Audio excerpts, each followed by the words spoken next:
Chris Lee and Blake Lovell of Southeastern 14, presented by Bearded Iris, here to talk about another SEC basketball final in the Friday games of the NCAA tournament. Blake, the wins just keep coming for the SEC.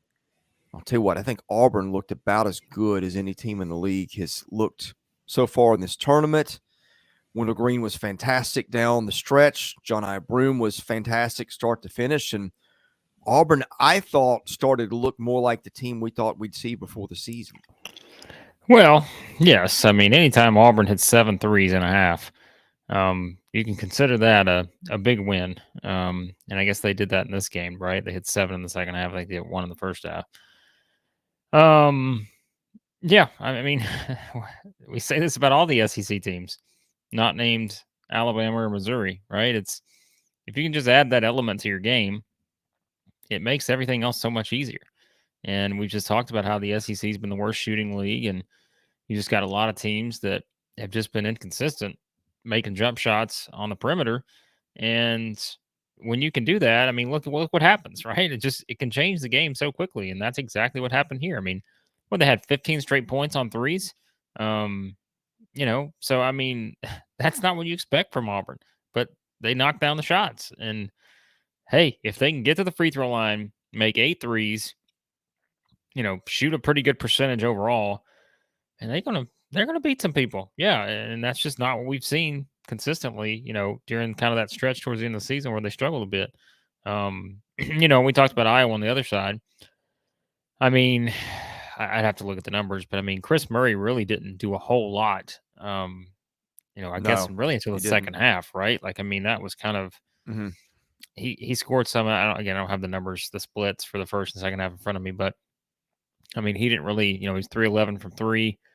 We talked about if Iowa was going to have a chance, they had to shoot the ball well, but they hadn't done that necessarily away from home consistently. They went 7-27 from 3 in this game. I thought just I was really impressed with Auburn. I mean, 6 guys in double figures. Now that, again, is the type of stuff you're looking for. I mean, Trey Donaldson hits all 3 of his threes. Again, he was part of that streak there, just knocking down. Katie Johnson hit a couple big shots in the second half. But yeah, I mean, to have 6 guys in double figures and, to get a double-double from Broome, get a double-double from Flanagan. I mean, this felt like a pretty complete performance from Auburn, and against that kind of competition, we really haven't seen that in a while. Even the Tennessee game, they look pretty good in that one. Don't get me wrong, but I thought that right there was, something that I thought that's a team getting its confidence back. And man, now they stay home and play likely Houston in the next round, and so. Yeah, boy, it was quite a performance, I thought, for the Tigers. You mentioned Donaldson. Leo Berman was, has been playing a lot of minutes too. They gave him 27 combined minutes off the bench, and Auburn's guards were fresh and making plays at the end, and that might have been an underrated component of this game. Wendell Green, of course, is just money at the free throw line. He's hit 30-something in a row. He had a bunch late. Auburn only turned it over 7 times. And I wonder if the bench performance, not a lot in the box score. Donaldson did give them 9 in 13 or 14 minutes, which is huge. But I was sitting there watching that, just going, Donaldson being able to come in and give them some good minutes. I wonder how much that had an impact at the end when I thought Johnson and particularly Wendell Green were really, really great. Yeah, I mean, it's in a tournament type scenario where it is one and done. I mean, you lose, you go home. You need those kind of performances, and that's what they got. I mean, like we said, I mean, certainly, Katie Johnson from 3 is.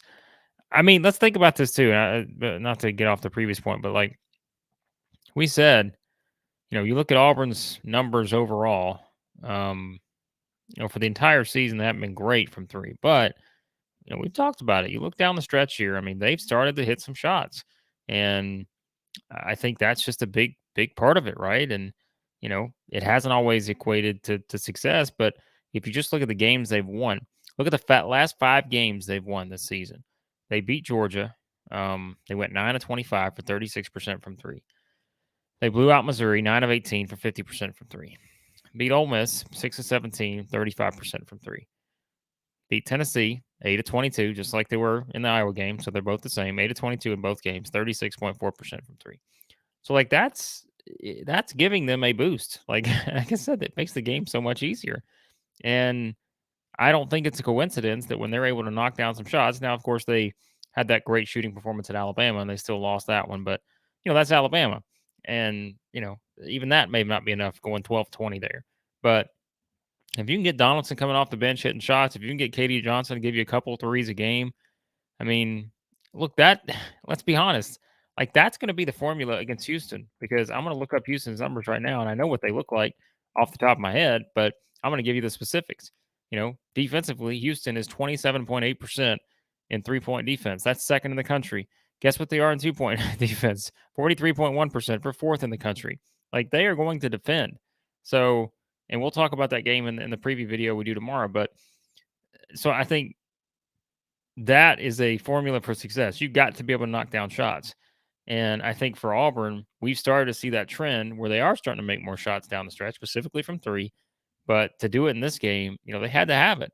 And I was just really impressed with just I thought it was sort of a complete performance. I know Iowa made some shots late and, they made a couple turnovers late that, you'd love to have back. But I thought defensively, for the most part, against the team that strength was very clear in offense, one of the most efficient offensive teams out there, that don't really beat themselves. Iowa didn't really turn over a lot, right? So they had their offensive possessions with a chance to score, but Auburn just stepped up and did not make it easy. So, Yeah, I think complete is a good way to say it. I misspoke on Donaldson. He had 11. He hit those 3 threes, but he also had a couple more. That gave them 6 guys in double figures. Again, I thought Broom was great start to finish. He gave them, 19, 12, and 5 blocks.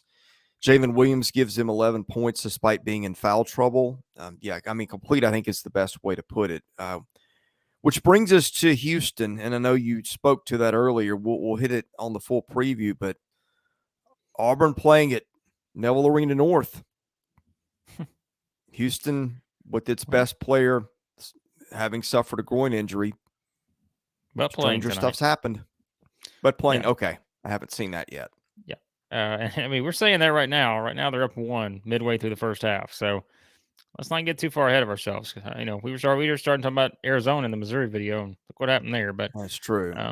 No, I think, yeah. It's look. We said even with the draw, right? By the way, Tennessee just banked in a 3. Surely that's a good sign for the Vols.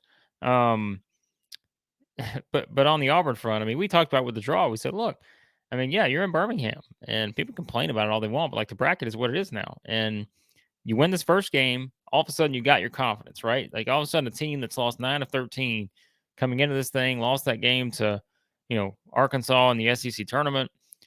Well, now you get your confidence back. And now, you're back playing in the same arena you just won in. You've got a lot of fan support. Now we know too, we understand now, Chris, how this is going to work, right? Alabama and Auburn are going to be in the same session on Saturday because they're the only 2 games left in town. So, that's going to make for an interesting dynamic, I'm sure. But it's going to be kind of fun, I think, to look at the ticket situation with that. But yeah, it's if you're a 9 seed, you cannot ask for a better situation than what Auburn is going to have on Saturday. Now, I really mean that if Northern Kentucky beats Houston, then you've got the best situation you could possibly have.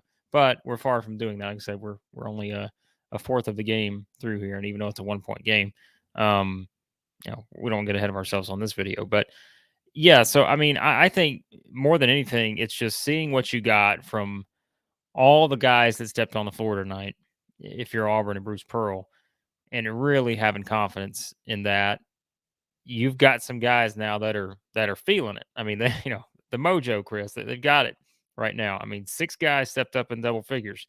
All of those guys made big plays throughout that game. That's what you have to keep advancing in this tournament. It can't just be Broom with a big game and Green with a big game and let's see what happens everywhere else. No, like you've got the consistency of a Jalen Williams.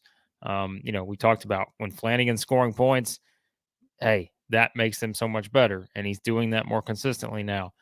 So yeah, I really like what Auburn did in this game, and I think if they can, they can use this now as a springboard into the next game, because there were a lot of positive things you can take away. And hey, again, this is the NCAA tournament, man. We just saw, Princeton beat Arizona. We've seen Furman beat Virginia, and hey, A lot of I parity.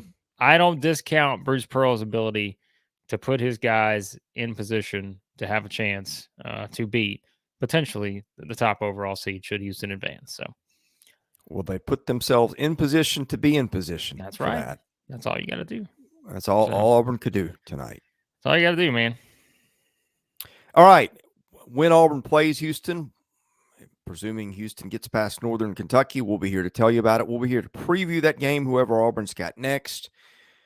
We're recapping and previewing every single game in the NCAA tournament involving SEC teams. Best way to see those, hit the subscribe button, hit the like button too. That helps us if you like the video. If you don't, then don't. But in any case. Actually, you know what? If you don't like the video, also hit the like button. Hit the like button to little spite reverse us, psychology. Right? Is that how it works? Yeah, do that. Right. So I don't think that's how it works, but anyway. that's how it works.